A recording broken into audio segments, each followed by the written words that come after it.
수술과 관련돼서 이 헨슬리의 프랙티컬 어프로치에 관련돼서 말씀을 드리고 있는데, 이 CPB의 이제 메인터넌스 관련돼서 이 히모다일루션과 관련된 플루이드 매니지먼트와 이제 히모다일루션과 관련된 거를 말씀을 드리면, 이 CPB의 프라임은 뭐 중요합니다. CPB는 거의 대부분 여러 가지 처음에 이제 어떤 인공 장치들은 다 다 속에 비어 있는 뭐 이런 거로 되어 있기 때문에 이 부분에 공기가 유입이 되면 안 되기 때문에 이 부분들을 다 이 모든 것들을 다 이 수액으로 채워야 됩니다. 예전에는 초창기 때는 이제 이 전체 그 홀블러드를 이용을 해서 이 혈액으로 채워서 수술을 진행했던 적도 있었고, 그렇기 때문에 그런 혈액이 준비가 안 되면 뭐 수술이 미뤄진다던가 수술을 할 수 없는 혈액이 준비될 때까지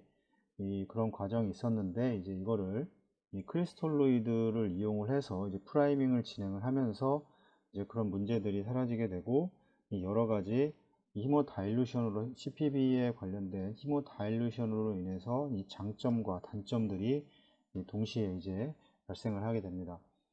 CPB의 프라임은 CPB의 서킷은 이제 퍼피셔니스트 마취과, 그 다음에 이제 외과적 선호도에 따라서 콜로이드와 이제 만니톨 또는 이제 어떤 버퍼를 첨가를 할 수 있는 이 밸런스드 아이소토닉 크리스탈 솔루션을 이제 프라이밍을 하게 됩니다. 보통은 예를 들어서 다 전해질이 균형이 맞는 이런 프라임을 뭐 선호하게 되는데, 뭐 플라즈마 솔루션, 시중에 나와 있는 플라즈마 솔루션, 플라즈마 A, 그 다음에 뭐 하트만 솔루션, 뭐 요게 뭐 콜로이드 뭐 볼루벤이라던가 뭐 볼루라이트, 뭐 지금 남아있는 시중에 이런 것들이 이제 사용이 되게 되고, 알부민이라던가 뭐 이제 여러 가지 이런 것들이 들어가게 됩니다. 이게 다 이제 포함이 돼서 다 프라이밍 솔루션에 포함이 되게 되는데, CPB 프라임은 보통 이제 여기에는 아주 적은 양, 스몰 도즈의 이제 헤파린을 포함을 합니다. 보통 일반적으로 5,000에서 10,000유니트가 들어가는데, 보통은 뭐 저 같은 경우는 케이지당 뭐 2유니트 정도 들어가게 되는데, 뭐 2000cc라고 하면 보통 4000유니트 또 이런 식으로 정해서 각 센터마다 이제 좀 다르게 사용을 하게 되고, 보통은 이제 이런 범위를 가지고 그 CPB 프라임에 헤파린이 포함이 되게 됩니다. 이제 엔티파이브롤라이틱 에이전트로 이제 뭐 아미노카프릭 엑시드라던가 아니면 트란자믹 엑시드를 이제 추가를 할 수도 있고, 하는 병원이 있고 안 하는 병원도 있고, 뭐 그건 센터마다 다 다르기 때문에 이게 뭐 이렇게 확정 지어서 얘기는 할 수가 없는 거고, 이 프라이밍의 볼륨은 이 서킷의 구성에 따라 이제 달라지게 됩니다. 서킷이 어떤 구성을 가지고 있냐, 더 기냐 아니면 짧으냐, 아니 뭐 요즘 뭐 옥시에이터의 경우에도 이 아트리얼 필터가 이 옥시에이터 안에 다 포함이 되어 있어서 이 회로가 좀 많이 짧아지는 상태가 됩니다. 이렇게 해서 뭐 그려보면 이 옥시에이터인데, 여기에 이제 원래는 이제 아트리얼 필터가 이렇게 돼서 이제 환자한테 들어가게 되는데, 이 아트리얼 필터가 여기에 포함이 됨으로 인해서 바로 다이렉트로 환자에게 이제 들어갈 수 있는 이런 옥시에이터도 계속 지금 뭐 외국에서는 이미 사용이 되고 있고, 우리나라에는 이제 들어오긴 했는데 소아에서만 지금 사용이 되고 있습니다. 소아에서만 이 인테그레이트 된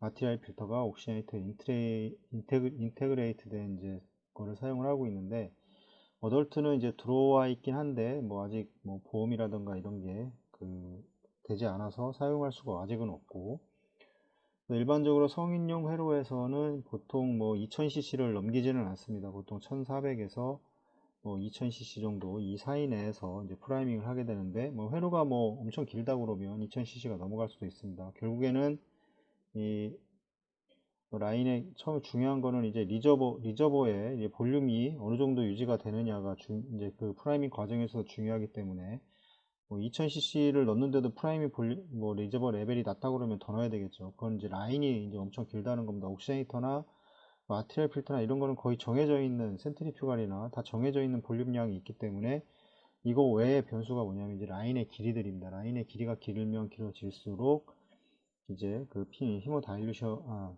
그 프라이밍 솔루션은 더 많이 들어가게 되는 거고, 일반적으로는 이 안에서 거의 다 해결이 됩니다. 페디아트릭 CPB 서킷이나 뭐 미니마이즈 된 이 CPB 시스템은 더 낮은 프라이밍 볼륨을 사용을 하게 되고, 그래서 이제 어떤 그 동종 혈액을 사용하지 않는 프라임은 이제 필연적으로 이제 히모다일루션을 초래할 수밖에 없습니다. 왜냐하면 당연히 이제 이 환자의 보통 뭐 이런 공식을 많이 사용을 하는데, 이 환자의 가지고 있는 현재 헤마토크리트가 얼마냐, 이 헤마토크리트가 이 얼마냐 해서 이거는 결국 이제 환자의 볼륨이고, 그 다음에 이 B2가 환자의 볼륨과 이 프라이밍 볼륨인데, 이 프라이밍 볼륨이 증가를 하게 되면 이 환자의 헤마토크리트는 이제 떨어질 수밖에 없습니다. 그래서 이거는 어떻게 필연적으로 이제 어쩔 수가 없는 거고, 혈액을 사용하지 않는다 그러면, 혈액을 사용한다면은 뭐 여기에서 이게 더 올릴 수가 있겠죠. CPB가 시작된 후에 이제 히모다일루션의 정도는 CPB 전 이제 헤모글로빈의 농도에 이 환자의 추정 혈액량과 그 다음에 CPB 1차 혈액량의 비율을 곱해서 이제 CPB 전에 추정을 할 수가 있습니다. 이건 항상 이제 계산이 가능합니다. 그래서 보통 C1 뭐 B2, C1 B1은 뭐 C2 뭐 곱하기 B2, 이건 뭐또 설명을 같아요. 근데 C1은 현재 환자가 가지고 있는 헤마토크리트고, B1은 환자의 이제 환자 혈액량을 알아야 되겠죠. 환자 혈액량이라기보다는 환자 전체 체액량이라고 보면 되십니다. 그러면 C2가 뭐냐면, 이건 알 수가 없습니다. 이거는 이제 펌프가 운영이 되고 나서 이거와 이제 섞인 B2는 뭐냐면 환자의 혈액량에, 그 다음에 이제 이건 프라이밍 볼륨, 이렇게 합쳐져 가지고 이제 이거를 계산하고 이거로 나눠버리면 C2가 나오게 되는데, 이렇게 해서 헤모글로빈이 이제 헤마토크리트가 얼마가 떨어질 것인지를 절대 올라가진 않습니다. 혈액을 사용하지 않는 한 얼마나 떨어질 것인지를 예측할 수 있는 그런 공식인데, 이런 걸 이용을 해서 이 환자의 헤마토크리트가 체외순환을 운영을 했을 때 결국에 변수는 이제 프라이밍 볼륨을 얼만큼 이제 조정을 해서 적정한 헤모글로빈을 유지를 할 수 있느냐입니다. 특히 저체온을 사용하는 경우에는 이제 이 산소의 전달이 적절하고, 그다음에 CPB 동안 이 옥시젠의 어떤 요구량, 산소 조직에서의 산소 요구량이 감소되는 경우가 많기 때문에, 대부분이 이제 체온이 떨어지게 되면 조직에서의 산소 요구량, 이 DO2가 공급, 그 다음에 BO2가 있는데 이 BO2가 떨어지게 됩니다. 이 감소가 되게 되고, 그 다음에 모더레이트 히모다일루션에서도 보통 이제 잘 견디게 됩니다. 히모다일루션의 문제가 얘기했지만 헤마토크리트가 떨어지게 되는 거고, 이제 헤모글로빈이 떨어지는 건데, 이 헤모글로빈이 떨어지게 되면 이 헤모글로빈이 이제 산소를 운반을 하게 되는데, 히모글로빈의 햄에 의해서 이 산소를 전달을 해야 되는데, 정상이 있다고 하면, 이거보다 만약에 이렇게 떨어졌다고 하면 이 전달되는 양이 줄어들게 되는 겁니다. 산소가. 그래서 이제 조직에서의 이 혐기성 대사가 이제 산소 부족으로 인해서 발생을 할 수가 있고, 이런 혐기성 대사가 발생을 하게 되면 이제 메타볼릭 엑소시스가 형성이 되는 이런 문제가 발생할 수 있기 때문에, 체온을 떨어뜨리게 되면 보통 이제 Q10 법칙이 있죠. 10도 떨어질 때마다 이제 조직에서의 산소 소모량은 50%가 감소한다는 이런 이제 법칙인데, 체온이 떨어짐으로 인해서 이 헤모글로빈이 낮다고 하더라도 이제 견딜 수가 있는 겁니다. 그래서 이런 거를 이용을 해서 실제 적용이 되고 있고, 그다음에 이제 어떤 모더레이트 헤모다일루션의 이제 이런 또 장점인데, 이제 모더레이트 헤모다일루션이 시행이 되게 되면 이제 블러드 비스코시티를 감소를 시키게 됩니다. 그래서 이 비스코시티가 높다고 하는 거는 이제 혈류가 이동이 자연스럽지 않다는 겁니다. 이동이 힘들고, 그다음에 혈류를 이제 방해할 수 있는 이제 하이포서미아에 의해서 유발되는 어떤 혈액 점도의 증가를 상쇄하기 때문에 이제 어떤 장점이 있습니다. 그래서 히모다일루 체온이 떨어지게 되면 일단 점도가 상승하게 됩니다. 점도에서 가장 높은 게 이제 헤마토크리트인데, 헤마토크리트 상체가 많이 늘어난다는 게 아니고, 이제 플라즈마라던가 이제 이런 여러 가지 원인에 의해서 이 체온이 떨어짐으로 인해서 점도가 상승을 하게 되고, 그렇게 되면 이 점도에 의해서 산소 이렇게 혈액의 운반이 원활하지 않을 수가 있습니다. 근데 이 히모다일루션으로 인해서 점도가 인위적으로 낮아져 있기 때문에 이거를 상쇄를 해서 이제 말초에 페리페랄에 이 혈액을 충분히 이제 전달을 할 수 있는, 혈액이 충분히 전달이 된다는 거는 이 산소의 전달이 이제 유용하다는 겁니다. 그래서 여기 보면 이제 어떤 제한이 있습니다. 이 히모다일루션에 여기 보면 뭐 클리니컬 펄이라고 해서 헤마토크리트에 대한 CPB의 예측 이제 영향, 히모다일루션의 이제 세이프 리밋과 트랜스퓨전 트리거에 대해 CPB에 앞서서 이제 논의를 꼭 해야 된다. 이거 이제 얘기를 하는데 이거는 이제 환자의 어떤 상태를 봐야 됩니다. 환자가 뭐 나이가 많거나 고령이거나 이런 경우에는 뭐 무혈수술 얘기를 많이 나오는데 뭐 무혈수술을 해서 어떤 장점도 있지만 어떤 그 환자에 대해 환자가 가지고 있는 질병이라던가 이 여러 가지 히스토리에 의해서 이 혈액을 뭐 사용을 해야 되는 경우도 많이 있습니다. 무조건 사용을 하지 마라. 뭐 무조건 뭐 사용을 안 하는 게 좋다 이런 게 아닙니다. 이게 그 환자의 상태를 충분히 파악을 해야 되고 근데 이제 더 안 좋은 거는 혈액을 사용하지 않아도 되는 환자를 사용하는 경우가 많은데 어떤 뭐 특이한 뭐가 질병이 없고 뭐 수술을 받아서 뭐 심장에 문제가 생긴 건 알지만 생겨서 수술을 받는 거지만 뭐 헤마토크리트가 뭐냐 45%뭐 40% 이렇게 되는데 이 뭐 피를 뭐 2개, 3개를 뭐 루틴으로 프라이밍에 넣는다던가 이런 거는 정말 좋지 않은 행동들입니다. 이 혈액은 아무런 그거 계산도 없이 그냥 습관적으로 일을 하는 거고 이런 경우에는 거의 뭐 외국 같은 경우에도 이 혈액을 사용하는 게 어떤 피해 이런 것들이 많이 있기 때문에 거의 대부분 혈액을 사용을 잘 안 하려고 합니다. 괜찮으면 근데 뭐 사용을 해야 될 때 사용해야 되지만 굳이 사용을 하지 않아도 되는 거를 사용을 해서 그 사용하지 않아도 되는 환자를 사용을 해서 어떤 그런 잠재적인 피해를 줄 필요는 없다고 생각을 합니다.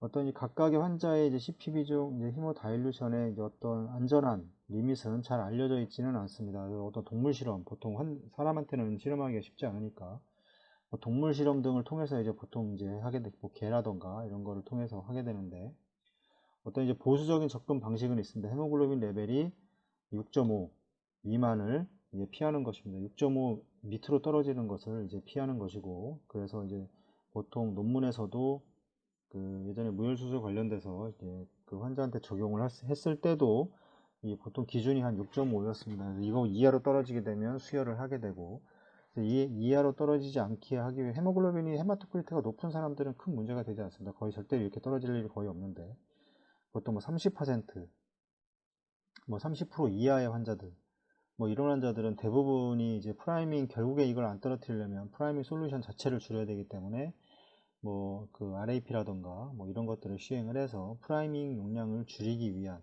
여러 가지 이제 그런 시행을 하게 됩니다. 회로를 뭐 몸무게가 전체 카디악 아웃풋이 작은 환자들 이런 환자들은 뭐 튜빙 사이즈를 줄인다던가 뭐 이런 식으로 해서 그 이제 수술을 진행을 해서 이제 그 어떤 무혈수술들을 진행을 보통 하게 되는데 보통 이런 식으로 이 이하를 그러니까 떨어지는 것을 이제 피해야 한 전통적인 방식은 그렇고 그다음에 이제 CPB 이제 시행 전에 이제 추정 히모다일루션의 정도가 너무 이제 낮으면 어떤 그 동종 혈액을 CPB에 프라임에 추가를 할 수가 있습니다. 이는 이제 작은 환자들, 스몰 페이션트들은 이제 왜 그러냐면 이제 낮습니다. 이 블러드 볼륨이 작은 환자들은 당연히 덩치가 작으면 이제 그 블러드 볼륨이 낮기 때문에 이거에 대한 상대적으로 똑같은 히모다일루션이라고 하더라도 이 똑같은 수액량을 사용한다 하더라도 그 히모다일루션은 상대적으로 더 많이 떨어지게 됩니다. 뭐 네오네이트냐 뭐 차일드냐 페디아트릭이냐 이렇게 어덜트냐로 나눠봤을 때 훨씬 이제 상대적으로 더 많은 양의 그 히모다일루션이 일어나게 되고 그 다음에 이거는 이제 더군다나 이제 어떤 빈혈이 있는 환자에게서는 특별히 더 이제 중요합니다. 그다음에 정상적인 이제 이펙티브한 퍼퓨전 플로우 레이트에도 불구하고 이제 CPB 중에 이 비너스 옥시젠 세츄레이션, 비너스의 이제 그 산소 포화도가 낮은 경우에는 그 원인으로서 이제 과도한 히모다일루션을 고려하고 필요한 경우에는 이제 RBC를 추가를 해야 됩니다. 뭐 체온을 좀 더 떨어뜨리는 방법도 있을 거고 체온을 떨어뜨려서 결국에는 이제 조직을 돌아와서 그거를 제일 임상적으로 가치가 있는 수치는 이 SbO2입니다. 조직을 돌아와서 정맥혈에서의 이제 포화도를 측정하는 건데, 이게 충분한 카디악 아웃풋이 형성이 되고 있음에도 SbO2가 낮다고 하는 거는 이 산소, 조직에서의 산소 소모량이 이 산소가 공급이 부족해서 산소 소모량이 많아진다거나 뭐 그런 경우도 있고, 그러면 뭐 체온을 좀 떨어뜨린다던가 아니면 그 체온을 떨어뜨렸는데도 충분한 카디악 아웃풋 형성이 되고 있음에도 이 산소의 정맥혈의 산소 포화도가 떨어진다 하면 그때는 혈액을 사용을 해야 됩니다. 이게 어떤 기준에 의해서 혈액을 사용을 해야 되지 아무런 기준도 없이 그냥 무턱대고 그냥 뭐 체외순환에서 피를 뭐 물을 타니까 뭐 피를 사용을 한다 이건 아니라는 겁니다. 그래서 이거 대부분 뭐 제 선배들이 다 이거를 하고 있는 상황인데 안 써도 되는 환자를 대부분 써가지고 뭐 이런 거는 절대 하면 안 됩니다. 이런 식으로는. 이 세레브랄 또는 이제 레날 아테리 협착증이 알려진 환자는 히모다이루션에 대한 내성이 이제 낮을 수 있다. 그 얘기를 하고 있습니다.